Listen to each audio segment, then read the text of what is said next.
cabsanin guuldarrada. Dadku waa laba nooc.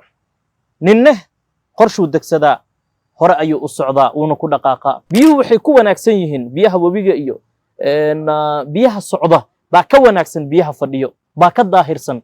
Noqo qof u hanqal taaga guusha. Shalay waxaad u guuldareysatay inaad guulaysato ayay ahayd. Maantana guushu waxay ku leedahay ha fadhiisanin bartaas hore iigu soo soco. Waad ku mahadsan tahay daawashada fiidiyogan. Fadlan haddaad channelka ku cusub tahay subscribe saar, la wadaag asxaabtaada, fariintaadana hoos inoogu reeb. Mahadsanidin walaalayaal, ku soo wada dhawaada.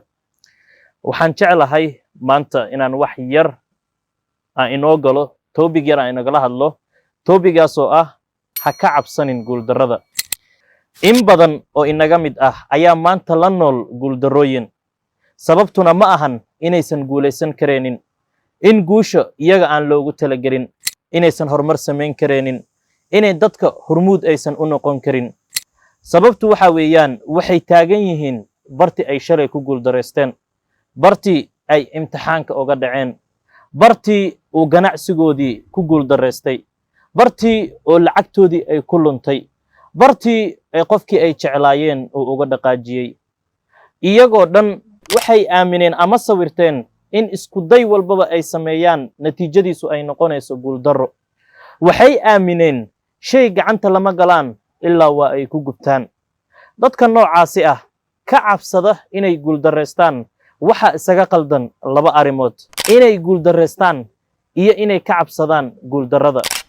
Tusaale, markii aad wax isku daydo, markii aad imtixaan gasho, markii aad ganacsi furato, markii aad wax un la imaato, waxaa kuu furan laba wado midkood. Midda koowaad waxa ay tahay inaad guulaysato, in dadkii ay tusaale aad u noqoto, example ay ka dhigtaan, in shaygaasi uu noqdo shay adiga lagugu imaado. Ama waxaa kaloo markaa kuu furan inaad ku guuldareysato. Laakiin markii aad ka cabsato inaad wax isku daydo, markii aad ka cabsato inaad ganacsi furato, markii aad ka cabsato inaad xiriir samayso, albaabka keliya ee kuu furan waxa uu yahay guuldarro. Waxba isku dayi maysid, waxbana ma qabsanaysid. waxaana noqonaysaa qofka kaliya natiijada kaliya aad haysataa waxay noqonaysaa guuldarro. waxaad noqonaysaa qof afkaar qalafsan maskaxdiisa ay ka guuxdo, qof cabsi ay dadnimadiisa hoos u dhigto, ay fulay ka dhigto.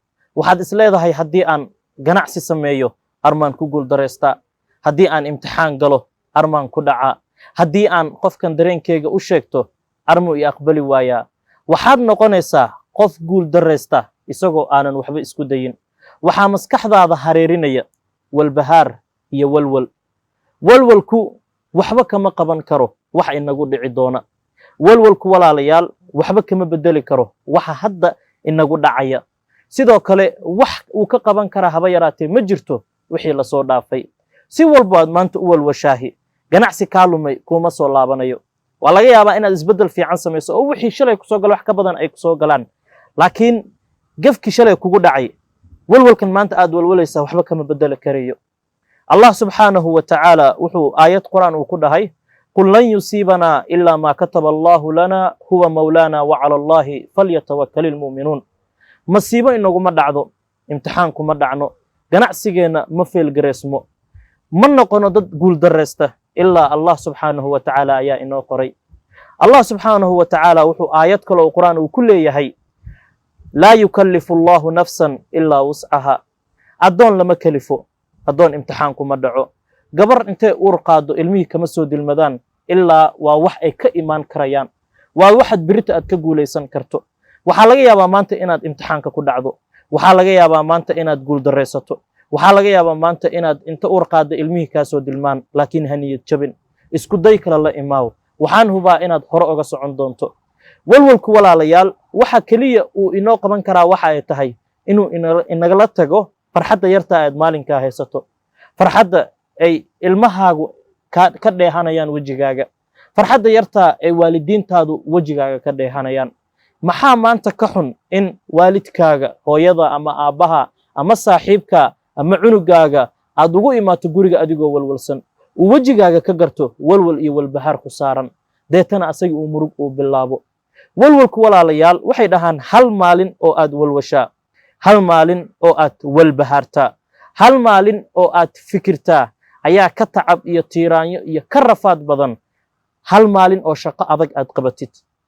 ka waran ninka walwalaa wuxuu ka dib badan yahay, uu ka rafaad badan yahay, ka tacab badan yahay, ka shaqo badan yahay, ka daalid og badan yahay ninka ka shaqaynaya guryaha la dhisayo oo kaleeto. qof ka waran subaxii intuu soo galo oo guri dhismo ku bilaabo ayaa ka rafaad yar baa lagu leeyahay, ayaa ka tacab yar qof subaxii walwal ku bilaabo shaqadiisa. cuntaday karinaysaa way walwalsan tahay, wuu qabaysanayaa wuu walwalsan yahay, dharkiisuu feereysanayaa wuu walwalsan yahay. walwalku walaalayaal farxad unbuu inagala tagaa, wax kale inooma qaban karayo. dadku waa laba nooc.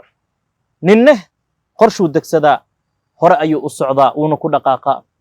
ninne qorshe ayuu degsadaa, midda labaad uu sameeyo waxay tahay wuxuu ka walwalaa qorshahaas hadduu ku dhaqaaqo inuu ku guuldareysto.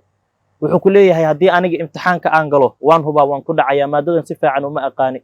wuxuu ku leeyahay haddii aan qofkan dareenkeyga u cabiro waan hubaa wuu idiidayaa, waan u jeedaa interest ima hayo. inta aad heerkaas aad taagan tahay, inta aad niyadaada haddaan isku dayo waan hubaa qofkan wuu idiidaa intaad leedahay, ogow adne noloshaadii midda aad rajaynaysay riyadaadii kuma noolaan doontid. ma rabtaa inaad heer gaadho? ma doonaysaa inaad dadka facaaga ah ka horumarto? ma doonaysaa inaad noqoto qof dadkoo dhan ay jecel yihiin, ay tusaale u soo qaataan? isaga tag walwalka, isaga tag walbahaarka ee horay u dhaqaaq. waxay dhahaan never trouble until trouble troubles you. ha raadsanin walwalka adiga, ha raadsanin dhibka, ha noqonin qof ka walwala wax laga yaabo inuu dhaco. ka waran maanta haddii aad ka walwalsan tahay shay suurtagal ah inuu dhaco, shay laga yaabo inuu dhaco, aysan boqolkiiba boqol laguma dhahayo uu dhacayaa, laakiin waa laga yaaba inuu dhaco haddaad ka walwalsan tahay. waxaan rabaa inaan ku soo gebagabeeyo sheeko yar. 2020 sanadkii lasoo dhaafay baa waxaynu sheekaysanaynay wiil aynu saaxiiban nahay. waxaynu isu soo qaadnay habka fikirka xun, murugada, walbahaarka uu qofka noloshiisa hoos u dhigi karayo, uu qofka ganacsigiisa hoos u dhigi karayo, uu qofka nafsad ahaantiisa uu hoos u dhigi karayo, uu qofka kalsoonida kala tegi karayo. waan xasuustaa erey bii ugu dhahay, wuxuu ii dhahay aniga walwalka hal shay ayaan ka faa'iidaa. waxaan ku dhahay maxay tahay waxa aad ka faa'iido walwalka? wuxuu ii dhahay waxaan ka faa'iidaa boqolkiiba 99.9 waxa aan ka walwalo maba dhacaan. ka waran haddii maanta aan ku dhaho shaygani aad ka walwalsan tahay, ka walbahaarsan tahay, gaaska kugu riday ma dhici doono, ama hadduu dhaco uma dhici doono sida ay maskaxdaadu u bunbuuninayso. haddaba horay u dhaqaaq, noqo qof horay u socda, noqo qof horu socod leh. biyuhu waxay ku wanaagsan yihiin biyaha webiga iyo biyaha socda baa ka wanaagsan biyaha fadhiyo, baa ka daahirsan. marka ha noqonin qof ku mashquulsan meeshu shalay ku guuldareystay, noqo qof u hanqaltaaga guusha. shalay waxaad u guuldareysatay inaad guulaysato ayay ahayd, maantana guushu waxay ku leedahay ha fadhiisanin bartaase hore iigu soo soco. hada wabillahi tawfiiq. waad ku mahadsan tahay daawashada fiidiyowgan. fadlan channelkeena subscribe saar, la wadaag asxaabtaada, fariintaada hoos inoogu reeb. mahadsanidin.